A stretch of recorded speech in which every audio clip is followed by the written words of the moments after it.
What's up mga tol? Another day, another story to share. At ngayon, pupunta tayo sa second day ng conference namin. Mahaba yung tulog ko ngayon kaya all goods ako. Pag-alis ko nga sa bahay, hindi na ako nakakain kasi sobrang aga. Pero dahil naghihintay pa yung jeep kanina, may nagbigay ng free na lugaw. Shout out sa inyo. Thank you so much. At Energizer pala muna tayo mga tol.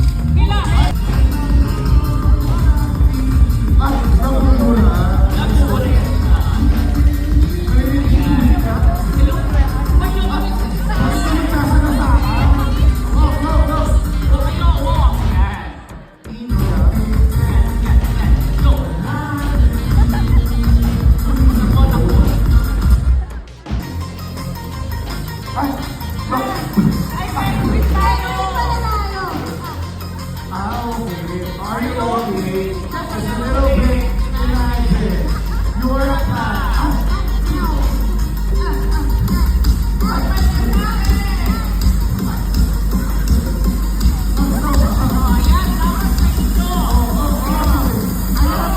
Ang tama ng PR mo, ha?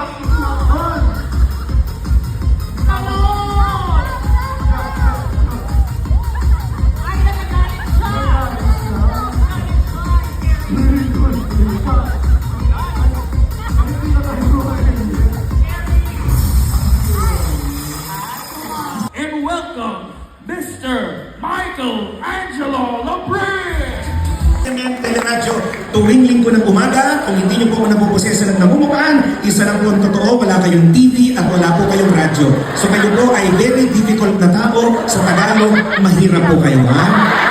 Grabe ang lamig dito, parang nakakaluwag-luwag ka talaga sa buhay. Kasi nakakatawa sa mga organizer, kung saan malamig doon kayo pinag-t-shirt, di ba? Saan naghubad na lang tayo, no? Yan ang napansin nyo ba? Bakit kayo ginagastosan ng kumpanya? Because the company wants to tell you that you are the most important asset of this organization.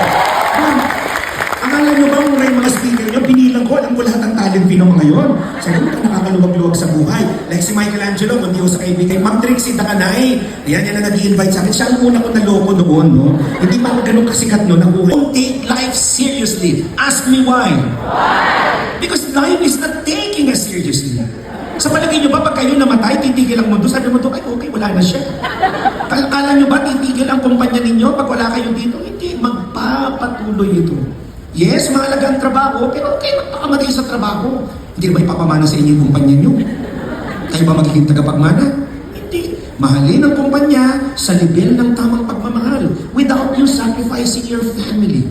Buti nga alam nyo, natigil na itong mga flood control issue na investigasyon. Umaga, Kongreso. Hapon, Senado. Wala na tayong love life. Kaya nga ako sabi ko ngayon, lalo akong nag-iikot sa Pilipinas, kasi napansin ko lahat ng tao na naging negative na. Simula nyo lumabas lahat ng korupsyon. Yes, pati ako, galit ako sa korupsyon. Kung mababasa nyo lang ang resume ko, ang isang trabaho ko, political analyst ako at political campaign strategist ako. Sa awa naman ni Lord, lahat ng mga napanalo kong congressman, senador at mayor, walang nadamay sa flood control. Pero napansin ko, syempre naman, pipili ka naman maayos. From transaction to transformation.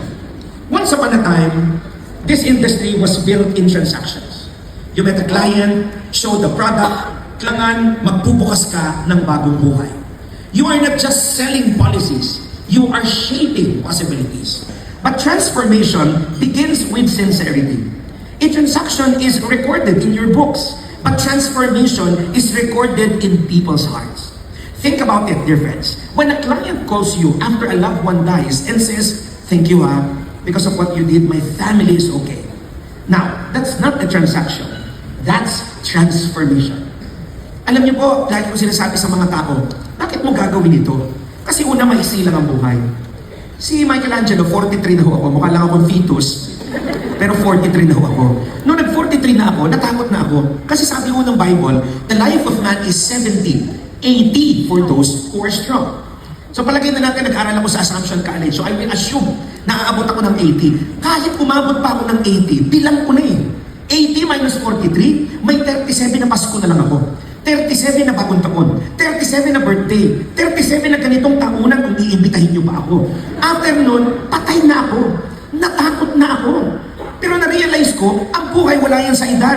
May mga sanggol na sumakay sa Malaysian Airlines, hindi na nakababa. Bakit? Bumagsak yung eroplano. Kaya ako takot na takot ako. Pag pinagsushow ako sa abroad, o kaya magsasalita ako na kailangan ako mag-aeroplano, dahil lagi ako nabibiktima na matatagtag na aeroplano. Yung isa itago natin sa pangalang Cebu Pacific, no? Kaya pala Cebu Pacific, sa Cebu ka papunta, sa Pacific ka ibababa. Mas okay na yung kaysa naman Asian spirit, Asian kang sasakay, spirit kang bababa. Mas okay na rin yung kaysa naman CSN, pagbagsak nun, sesto ka. Pero nagbibiro lang ako lahat ng aeroplano, safe na ang rule, pag oras mo na.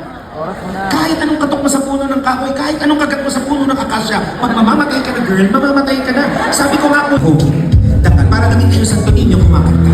Ang ikaharap sa'yo at ipagyayabang sa panaginip lang ako ay pagdiriwang. Bababa po ako ha. 1:30 AM pa yung resume, so hindi mo na ang oras. Sobrang jump pack kanina. Ang gagaling ng mga speakers.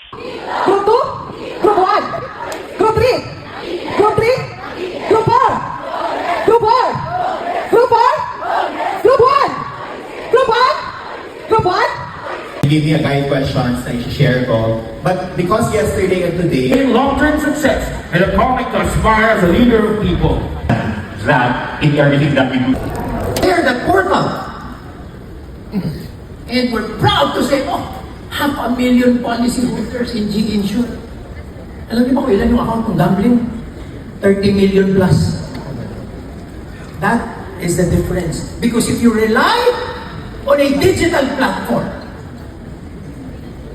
a person will just enable current culture. Digital platform eh. Enable mo. Investment, insurance, sugal. Saan pupunta? Sugal eh. You want that culture to change? You need a conversation. You need education from a financial advisor. Somebody to talk to. Somebody to trust. Ask me about insurance. I get to compare it with all the other investments because people know I'm into that world. I am open architecture, right? I know what moves. Fixed income, equities, funds, UITFs, mutual funds, etc. But I was asked to compare, and I know that that interviewer was baiting me to admit that life insurance is the worst investment. Kasi mabagal. So I tell them, let us just choose that metaphor. Let's stay with that metaphor. The objective is to go up a 10-story building. 10-story building. Time deposits, mabagal. Bagal yan. Pag may nangyari sa'yo, it stops. Or you stop. Stocks, the fastest, top-performing asset class. So it goes up really fast on that spiral staircase. The problem with stocks is that when something happens to you, it also stops where you stop. And mutual funds, UITFs, they're in between. Because they have both fixed income and equities, right? They will just be in between. And I'll tell you this, sometimes insurance is viewed to be the slowest of all. The slowest of all. But why is it very important to be part of somebody's portfolio? Because it is the only instrument with an elevator attached to it. Something happens to you, we take you on an elevator straight to the 10th floor. Give me a financial product that does that. Give me a financial product that ensures your objective if anything happens to you. There's none. But for a lot of people, insurance is a financial contract. I will always refine that to say it's a contract of love because it is something for people I will leave behind. It's not gonna be for me, but it's assuring people that my objectives for them will get realized whether I'm there or not. So it's not a question of if I'm going to achieve my financial goal. Never a question of if. It's always a question of when. Whether I'm there or not, they will materialize. They will happen. Success is secure. Ang problema ng marami, hindi nila alam that question mark is a big question mark for all of us. Bakit? May contract ka kay Lord. Alam mo kung kailan. Wala tayong contract eh. Hindi natin alam eh. So we have to prepare. We have to know. More than ever, people are beginning to understand risk.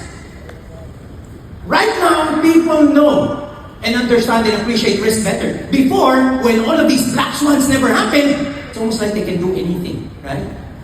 Optimistic eh. Nagbibuild up ka sa growth. You have to be a risk taker. You're not.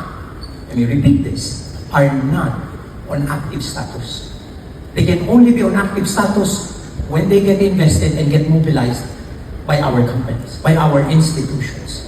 So you are agents of economic velocity. Next, you are partners for financial security and prosperity. Our clients, every conversation is a life change. Do you believe that? Every conversation is a life change. So you are partners for security and prosperity. You're all catalysts for growth. And if you're going to be looking at all the three, aren't you the real nation builders? Medyo late na nga natapos, pero okay lang kasi ang dami ko nga natutunan ngayon. After nga ng conference ay dediretso kami sa Makati kasi ano sila UM. Alam niyo naman, sobrang supportive talaga ni UM. And of course, hindi magka-close tong conference na to kung hindi tayo kakanta. Let's go!